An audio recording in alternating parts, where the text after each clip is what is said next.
Друзья, всем привет! Наконец-то мы сегодня вместе с вами пересадим вот эту вот роскошную орхидею, орхидею Аббу Биглип. Это орхидея, которой мы с вами наращивали корни. У этой орхидеи не было корней, и мы ставили эту орхидею одним из способов наращивания корешков орхидеям. И вот по прошествии некоторого времени эта орхидея обзавелась собственными корнями.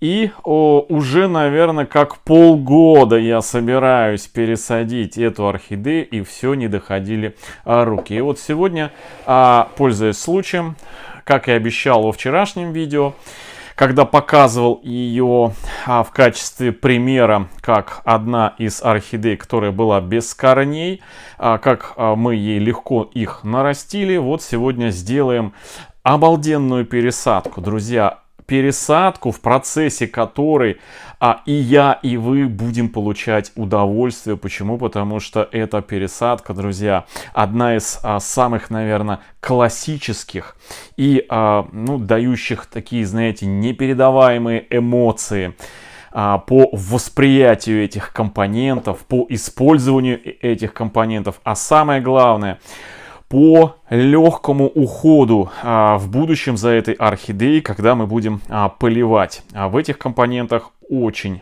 удобно это делать. Ну что, друзья, для начала нам нужно эту красотку извлечь из этой емкости. Мы видим, корни здесь у нас, по всей вероятности, приросли к поверхности горшка, прилипли. Здесь у нас керамзит. Орхидея буквально несколько дней назад поливалась. Сейчас здесь сыро. Корни намокли. И мокрые корни готовы к отсоединению. Ну что, друзья, я не меньше вашего волнуюсь по причине того, что мне прям хочется посмотреть, какой результат по наращиванию мы получили у этой орхидеи. С учетом, если посмотреть, есть у нее свой собственный плейлист, который называется «Орхидеи Абба», где можно всю историю этих орхидеечек, их две. И вот одна из этих двух Абб потеряла корни, и нам пришлось их заново наращивать. Ну что, давайте извлечем ее из этой емкости. Верхние корешки у нас, значит, вот такие вот воздушные. Вот такая у нас бирочка, которую обязательно нужно помыть, обработать в перекиси водорода, чтобы вот эти водоросли больше не размножались. Ну, пока я ее в сторонку уберу, это отдельная история, а мы с вами начнем извлекать из твердой вот этой емкости нашу орхидеечку. Ну что, для начала мы возьмем ей ушки, вот так вот вместе соберем и постараемся орхидею потихонечку извлечь из этой емкости.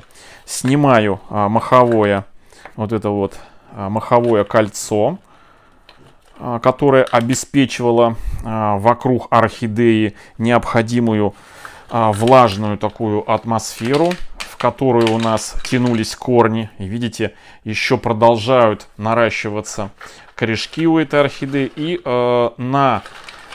знаете, не удивился тому, что, хотел сказать на удивление, но не удивился тому, что как легко у нас вылазит эта орхидея из этой емкости. Вот так вот. Здесь вы видите пеноплекс кусочек. Это ставили мы под основание этой орхидеи. Основание у нас было обработано после гниения Максимом, средством Максим. Вот такая вот у нас тут емкость внутри. Даже у нас проросли, видите, вот такие вот интересные болотная трава. Вот такая вот интересная проросла. Ну что, давайте убирать все это дело и смотреть, что у нас с корнями. Окончательно убирать вот это вот и очищать вот это все вокруг. Смотрите, какая прелесть. Вау! Вот, значит, у нас есть на канале плейлист, который так называется «Как нарастить корни орхидеям». И вот там у нас подробно все показано и рассказано, различные варианты, различные способы. Но один из самых эффективных, это, конечно же, способ. Вот смотрите, какая у нас трава здесь выросла. Один, наверное, из самых эффективных способов, это, друзья, наращивание корней в моховом гнезде. Вот этот вот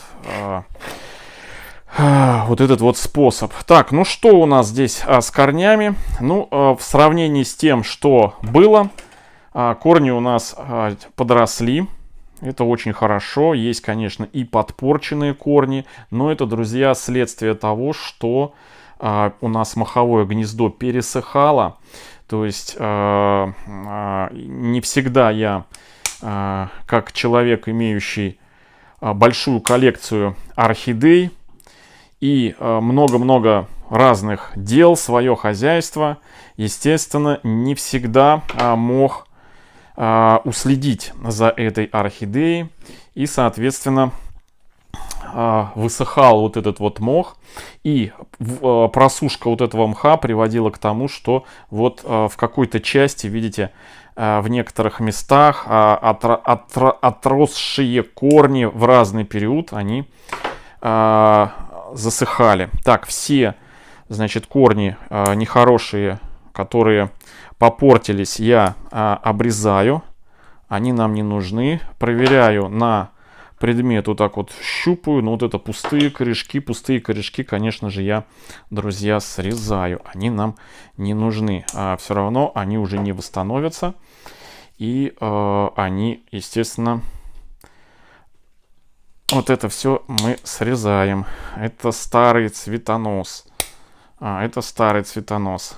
Так, аж заклинило нам эту. Вот так вот. Так, ну вот такие вот у нас тут корешки получаются. Здесь тоже кончик у нас, к сожалению, подпортился. Но, друзья, в сравнении с тем, что у нас было, орхидея очень даже неплохо нарастила корневую систему. Здесь у нас тоже корень, посмотрите, лезет вот здесь вот. И корень немножко оторвал старый листик. Удалим его. Вон он, видите, в пазухе. Ну все, в принципе.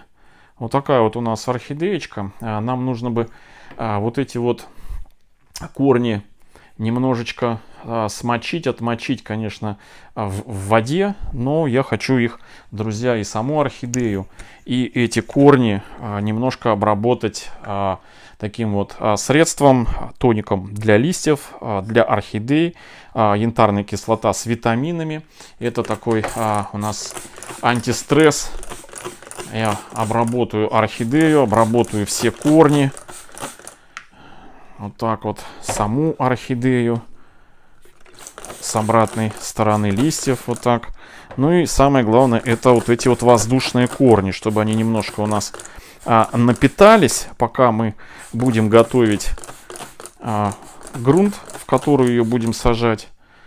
Вот так вот она сейчас полежит немножко, орхидея. Вот так вот. Так, еще у нас вот здесь вот испорченный корешок, его удалим. Вот. Здесь тоже часть снимем испорченного веломена. Вот такой хороший корень. Видите, и вот такая вот у нас пересохло это все дело. Вот, я это все снимаю, оно не нужно. Но когда на корне есть веломен, корень, видите, кстати, растет, веломен поставляет влагу по вот этому вот, как его называют, тяжу, тяж. Так, ну пока орхидея у нас лежит, я вам хочу, значит, показать. Так, немножко я...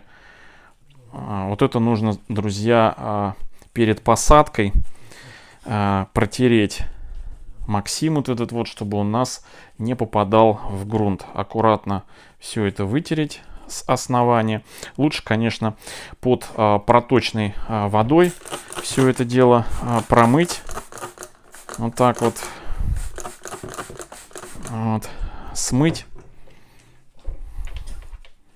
Я сейчас это сделаю под краном, друзья.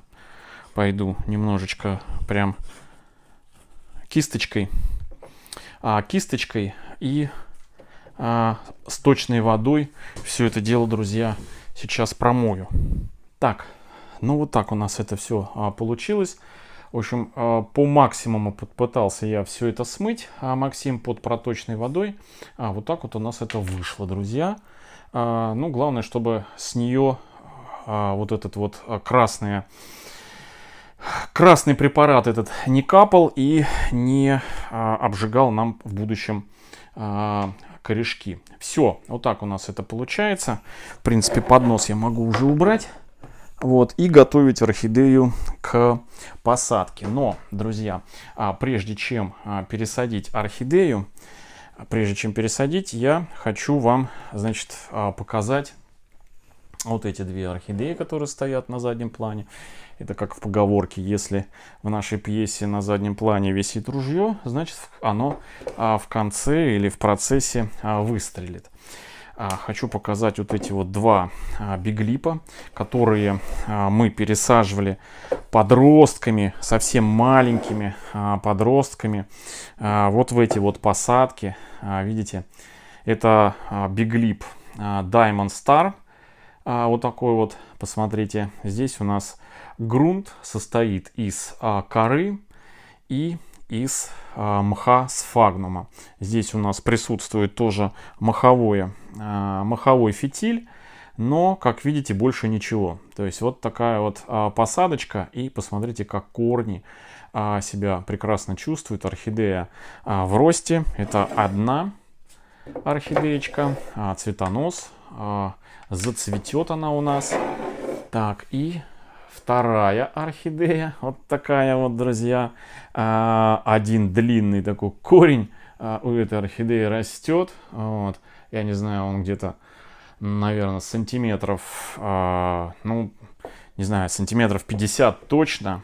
Тоже цветонос, тоже собирается цвести, тоже подросток. Абсолютно такой же грунт, как и у первой орхидеи.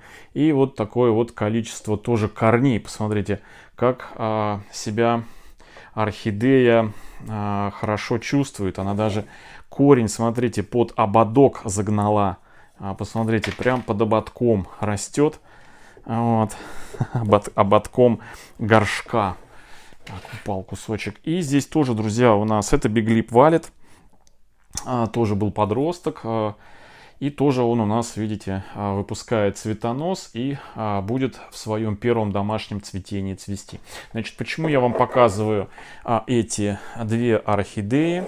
Потому что мы будем сажать эту орхидею в такой же грунт, как и вот эти обе орхидеи. Это кора, посмотрите, какая. Вот такая вот кора обалденная. Она, да, не то что даже на ощупь просто прекрасна, она еще и на вид. Посмотрите, такие вот кусочки. Получаешь от этих кусочков какое-то, знаете, и эстетическое, визуальное наслаждение, и тактильное. Когда трогаешь вот эти вот, посмотрите, какие они объемные, такие бесформенные, примерно одинакового размера кусочки. И второй компонент — это мох. Это мох, друзья. Вот такой вот тоже живой, роскошный мох, который не один год прослужит. Его мы будем сегодня использовать в качестве и добавки в грунт, и в качестве естественного фитиля. Итак, значит, как будем делать замес? К нашей коре примерно где-то возьмем 70% коры. Вот такой вот. На это количество коры, на 70%, мы добавим 30% мха. Добавлять буду его методом нарезания где-то по сантиметру примерно. Ну, вот так просто беру простые ножницы и вот так вот нарезаю по полсантиметра, по сантиметру. Вот так очень просто все. И потом мы это дело все размешаем вместе с корой. Для чего, друзья, вот это все? Значит, ну, кора сама по себе это естественный компонент, который очень любят орхидеи.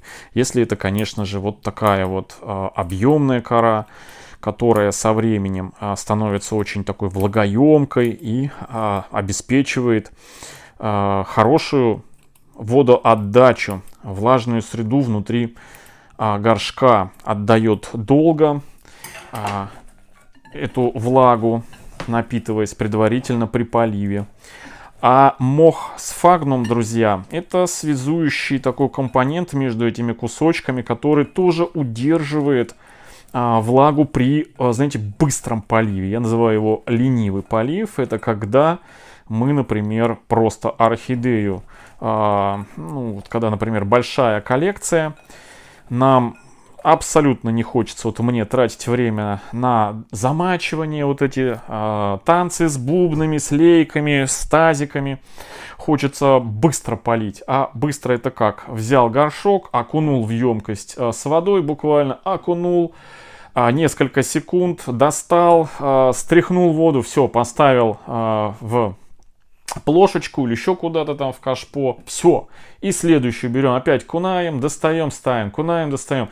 И вот в момент, когда вода в горшок быстро заходит при окунании, мох сфагнум вот как раз-таки является таким, который быстро на себе воду аккумулирует, он схватывает ее и задерживает. Впоследствии эта вода с самха сфагнум начинает впитываться в кусочки коры, которая потом продолжительное время эту воду отдает. То есть вот такой вот, друзья, эффект дает сам по себе мох в коре. Это первый момент. Второй момент, если мы используем еще моховой фитиль, мох хорошо от мха передает по внутреннему объему горшка, в который посажена у нас орхидея, влагу, передает влагу. Так, ну что, значит, как будем сажать нашу красотку? Какие горшки нам подойдут? Вот у меня два стандартных горшка. Значит, один горшок вот этот маловат для нашей. Это стандартный, в которых орхидеи продают в магазинах. Он маловат, поэтому будем использовать горшок на размер побольше. Вот такой вот. Как я буду, значит, эту орхидеечку помещать? Итак, значит, никакого дренажного слоя у меня здесь не будет.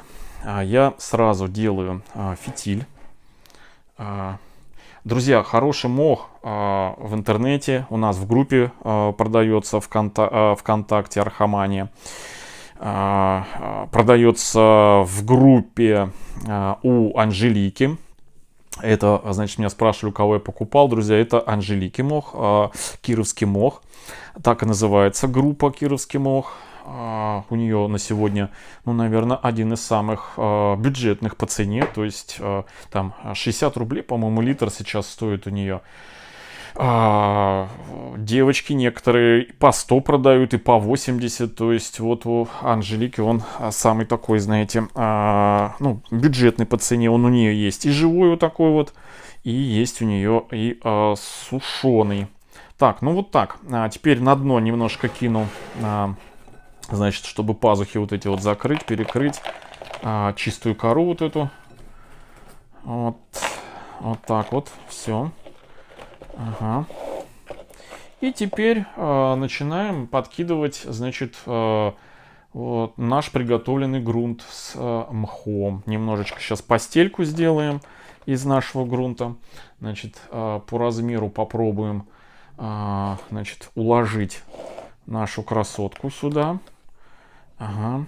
Мы, наверное, вокруг сделаем этого фитиля мохового. Сделаем, да, вот так вот.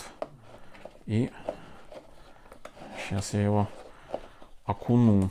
И сейчас, друзья, будем по спиральке буду стараться, значит, закрутить, направить хотя бы один воздушный корень, вот этот вот, полукругом его, вот так вот. Самый длинный, который у нас в росте. внутрь в горшок. Вот этот корень, конечно, тоже можно было бы направить потихонечку, друзья. Вот если корень потихоньку его, ну, не резко его сгибать, а потихоньку, то он понемножку поддается и принимает необходимую форму. Вот. А если корень резко, ну, скажем, резко ну, закручивать или подгибать, то он с большей вероятностью сломается. Так, ну вот так вот, друзья. Сейчас я, да, держу, он выскальзывает у меня из рук. Вот, и начинаю потихонечку забрасывать. Опа. Так, падает он у меня кусочками коры с разных сторон. Даже если где-то он у нас немножко орхидея немножко где-то не по центру уляжется, в принципе ничего страшного нету в этом. Вот так вот. О, прихватили мы. Просто корни не дают возможности орхидеи. Так, ну зато мы видим свежий корешок. И на него будем ориентироваться. Так, немножко мы ее вот так вот. Сейчас. Вот так.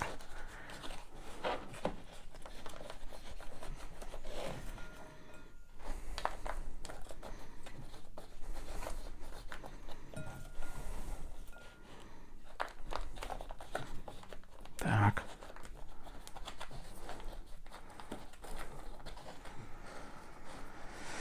Я делаю, если вы обратили внимание, немножко такую заглубленную посадку. Это, друзья, потому что орхидея у нас, как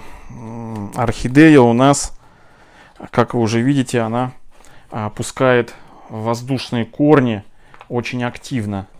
Поэтому я хочу эту орхидею немножко ей, ну, как бы основание, шейку немножко приглубить, чтобы корни, которые от шеи растут, они по возможности уходили в грунт. Так, отсюда я сниму, уберу мох, вот так. Вот так. Вот и все. Орхидея у нас прекрасно здесь вписалась в живой мох. Вот. И один корень у нас воздушный, мы его направили вниз. Все-таки мы немножко сломали корешок в одном месте. Ну, ничего страшного. Я поливать эту орхидею не буду в течение 2 дней. Пока мох у нас сырой, за это время все возможные надломы на корнях, они, друзья, зарубцуются. И все. И через пару дней поломанный, если где-то поломанный веламен на корнях, он никакого плохого эффекта не принесет, потому что сломанный веламен, он по самому вдоль корню не передает влагу, он передает только внутрь стержня, передает именно стержень. Вот если стержень обрезать, то все. Главное, чтобы стержень был целый и на нем веламен присутствовал, даже если он где-то участками, этот веламен, он все равно веламен будет в этот стержень передавать. А стержень без веламена не работает, как бы меня кто бы не пытался в этом убедить. Есть достаточно, ну как сказать, аргументированные примеры тех, кто профессионально занимается орхидеями. Вот. Так, я достану сейчас И уже не раз на эту тему были материалы не у меня, а у людей, которые занимаются этим. В общем, вот так вот у нас почищу еще бирочку от этой вот, отмою перекисью водорода и вставлю ее вот сюда вот. В общем, друзья, вот такая вот у нас получилась посадка. Посмотрите, какая прелесть. И вот, смотрите, в таком, значит, грунте очень удобно поливать. Значит, первое, это когда орхидея просто стоит в поддончике, в поддончик налили, и мох поднял воду и распределил. Это первый момент. Второй момент, когда мы просто емкость с водой, опустили орхидею в емкость, вода зашла быстро в горшок, достали, она стекла, все, поставили, буквально секунды, и все, до следующего полива. То есть вот такая посадка очень удобна, когда хорошие такие кусочки коры, объемные, соединенные между собой вот таким вот мхом сфагнумом, плюс моховой фитиль. Все, друзья, вот такая вот посадка нашей красотки. Всем хорошего настроения, всем добра, здоровья, до встречи в следующем видео. Всем пока.